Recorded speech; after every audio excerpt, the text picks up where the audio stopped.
সৰকাৰি কি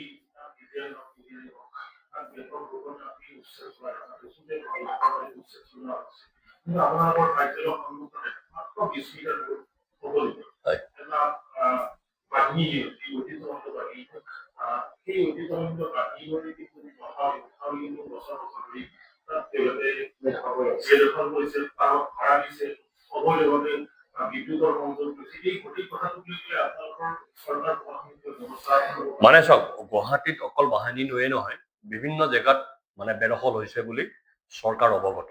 আমি যিমান দূৰ জানো, ইয়াৰ আগতে মালিগাঁও আদিনগিৰি পাহাৰৰ ওচৰত হোৱা এটা অবৈধ বেদখলত চৰকাৰে একশ্যন লৈছিলে। আৰু অনাগত দিনত চৰকাৰে ইতিমধ্যে ঘোষণা কৰিছে, এই যে জৰীপ হ'ব 16 আগষ্টৰ পৰা। 16 আগষ্টৰ পৰা জৰীপ কিয় হ'ব? জৰীপে সকলো দিশবিলাক সামৰি ল'ব। মুখ্যমন্ত্ৰীয়ে স্পষ্টভাৱে কৈছে, মানে শৰাইঘাটৰ দলঙৰ ওচৰত ফল মূল বিক্ৰী কৰা মানুহৰ পৰা আৰম্ভ কৰি, আমি কোৱা নাই যে সেই মানুহবিলাক অচিনাকি মানুহ, চিনাকি মানুহ হ'ব পাৰে, কিন্তু তেওঁলোকৰ এড্ৰেছ কালেকশ্যন কৰা হ'ব। মানুহখিনি ক'ৰ পৰা আহিছে, ক'ত থাকে, কাৰ ঘৰত থাকে, কি কৰে, তেওঁলোকৰ আইডেণ্টিটি কি, আধাৰ কাৰ্ড আছে নে নাই, ভোটাৰ লিষ্টত নাম আছে নে নাই, অন্যান্য আইডেণ্টিফিকেশ্যন আছে নে নাই, এই সকলোবিলাক চেক হ'ব। এটা পৰ্যায়ক্ৰমে বাহানী নদীও বেদখল মুক্ত হ'ব, ভৰলু নদীও বেদখল মুক্ত হ'ব, অন্যান্য যিবিলাক জেগাত বেদখল হৈ আছে সেই সকলো জেগাবিলাক বেদখল মুক্ত হ'ব।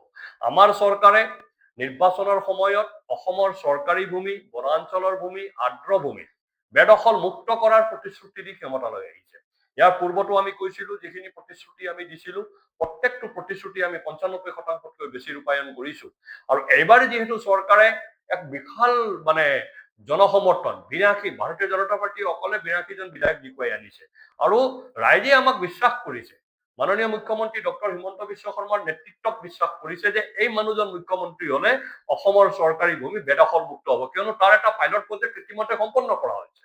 তো অনাগত দিনত গুৱাহাটী মহানগৰ, যিহেতু গুৱাহাটীক আমি উত্তৰ পূৰ্বাঞ্চলৰ দুৱাৰমুখেই নহয়, বিশ্বৰ এটা ইনভেষ্টমেণ্ট হাব হিচাপে গুৱাহাটীক ডেভেলপমেণ্ট কৰাৰ, গুৱাহাটীক উন্নত কৰাক বা গুৱাহাটীক বিকশিত কৰাৰ কাৰণে মুখ্যমন্ত্ৰীয়ে পৰিকল্পনা কৰিছে। আৰু সেই পৰিকল্পনাক বাস্তৱ ৰূপ দিবৰ কাৰণে এনেধৰণৰ যিবিলাক বেদখল আছে সেই বেদখলবিলাক মুক্ত কৰিব লাগিব। এইটো এটা চিম্পুল কথা। গতিকে অনাগত দিনত গুৱাহাটীত হোৱা সকলো বেদখলৰ পৰা গুৱাহাটী মহানগৰ মুক্ত হ'ব, আৰু গুৱাহাটী মহানগৰ এটা সৰ্বাংগ সুন্দৰ মহানগৰ, আমি সকলোৱে গৌৰৱ কৰিব পৰা আমাৰ এই পবিত্ৰ ভূমি আকৌ সৰ্বাংগ সুন্দৰ হ'ব বুলি আমি আশা কৰোঁ।